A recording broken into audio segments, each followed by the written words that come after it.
Assalamualaikum warahmatullahi wabarakatuh. Perkenalkan, saya Anissa Safazara dengan NIM PO 714203221052 dari kelas D4B. Soal yang pertama, apa itu fisiologi? Fisiologi adalah ilmu yang mempelajari tentang fungsi dari struktur anatomi dan fungsi sistem. Soal yang kedua, jelaskan apa yang dimaksud dengan homeostatis dan apa bedanya dengan hemostasis. Homeostatis adalah tubuh manusia memiliki regulasi fisiologi yang sangat seimbang. Homeostatis merupakan tujuan dari regulasi fisiologis dan merupakan mekanisme tubuh untuk dapat bertahan hidup akibat perubahan lingkungan.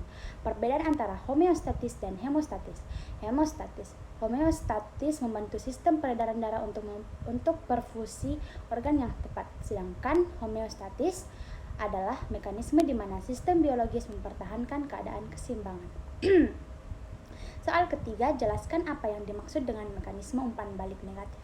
Umpan balik negatif adalah respon efektor untuk mengurangi stimulus sehingga tumbuh dikembalikan ke kondisi homeostatisnya apabila normal dan sudah dicapai kembali.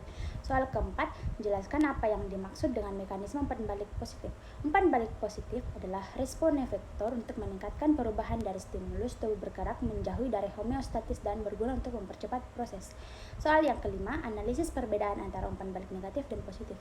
Perbedaan antara umpan balik negatif dan positif yaitu umpan balik negatif mengurangi stimulus, sedangkan umpan balik positif yaitu stimulus tubuh berguna untuk mempercepat proses. Soal yang keenam, jelaskan tingkatan organisasi dari tubuh manusia. Tingkatan organisme dari tubuh manusia. 1. Organisasi kehidupan tingkat molekul. Molekul merupakan partikel-partikel penyusun organisme yang dibangun oleh atom-atom. Yang kedua, organisasi kehidupan tingkat sel-sel adalah unit struktural dan fungsional dari makhluk hidup. Yang ketiga, organisasi kehidupan tingkat jaringan. Jaringan adalah kumpulan sel yang memiliki bentuk dan fungsi yang sama. Yang keempat, organisasi kehidupan tingkat organ. Kumpulan berbagai jaringan yang melakukan fungsi tertentu disebut sebagai organ. Yang kelima, organisasi kehidupan tingkat individu. Berbagai sistem organ saling bekerja sama dan menyusun tubuh organisme. Organisme atau individu merupakan makhluk hidup tunggal. Yang keenam, organisasi kehidupan tingkat populasi. Populasi merupakan kumpulan individu dari satu spesies yang dapat diandalkan dan hidup di wilayah tertentu. Yang ketujuh, organisasi kehidupan tingkat komunitas. Komunitas kumpulan populasi dari berbagai spesies yang saling berhadapan dan hidup di wilayah tertentu dalam kurun waktu yang sama. Yang kedelapan, organisasi kehidupan tingkat ekosistem. Seluruh komunitas beserta lingkungan fisik atau abiotik yang saling disebut sebagai ekosistem. Di dalam ekosistem, organisasi kehidupan sangat kompleks. Yang kesembilan, organisasi kehidupan tingkat bioma. Bioma adalah suatu daerah dataran yang luas di bumi bercirikan tumbuhan dominan di daerah tersebut.